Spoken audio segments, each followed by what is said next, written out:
Prince Harry's recent journey back to the United Kingdom was far from the triumphant return of a beloved prince. Instead, it resembled a desperate mission undertaken by a man cornered, driven not by a desire for reconciliation or familial warmth, but by the cold, hard realities of self-preservation.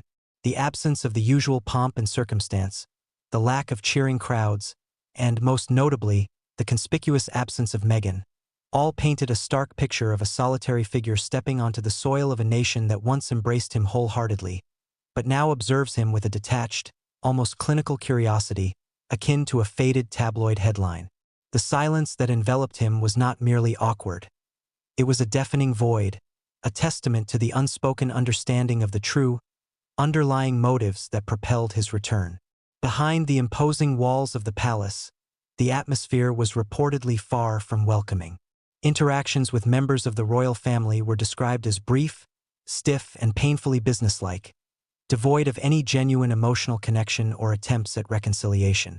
There were no heartfelt breakthroughs, no warm embraces, only the cold, calculated exchange of formalities.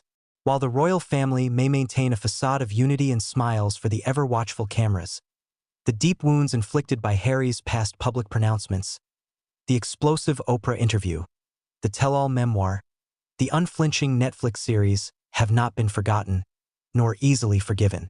The kind of damage that stems from such public denouncements cannot simply be swept under the rug with a perfunctory handshake and a cup of tea.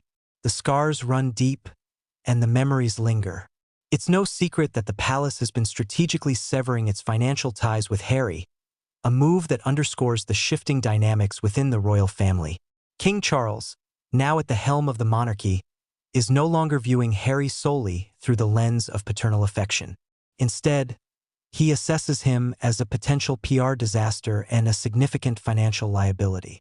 There is a palpable lack of appetite for continuing to funnel millions of pounds to someone who has spent the past several years branding the very institution he was born into as toxic and outdated.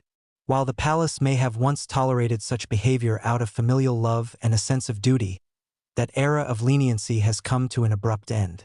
This time, the palace doors didn't swing open with the familiar warmth of welcome. They barely creaked ajar, hinting at the underlying tension and strained relationships. And it is in this subtle yet significant shift that the true humiliation sets in. Harry arrived with a glimmer of hope, perhaps with a well-rehearsed pitch, but he departed with nothing tangible to show for his efforts. There was no grand deal struck, no promise of unwavering support, no carefully orchestrated photo opportunity to salvage his public image, just an empty, echoing flight back to the sun-drenched shores of California. This journey served as a harsh, unavoidable realization that the monarchy is resolutely moving forward, with or without his active participation. It is this stark reality that makes the sting of rejection so much more profound than a mere personal defeat. It is a public spectacle. The world is watching, observing the unraveling of a carefully constructed narrative.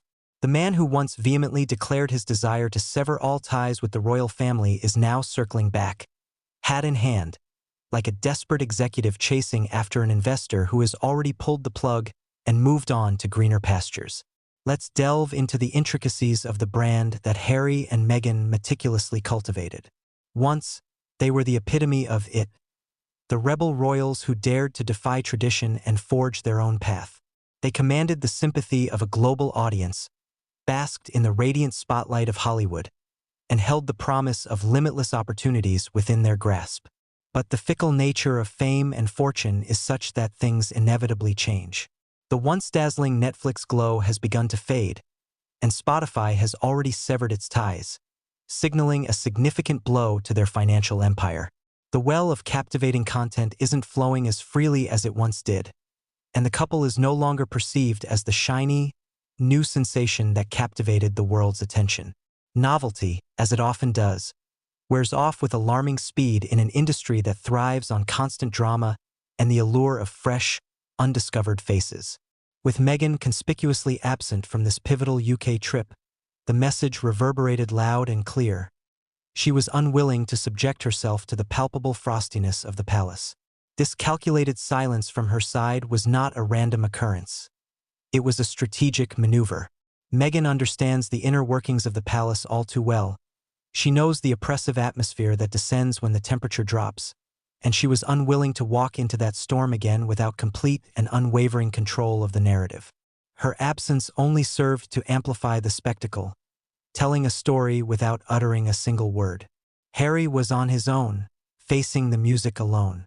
And alone, he appeared vulnerable, stripped of the support system he had come to rely on, stripped of the attention-grabbing headlines, and stripped of the illusion that things could be mended with a single, carefully planned trip. This wasn't a heartwarming family reunion. It was a brutal reality check.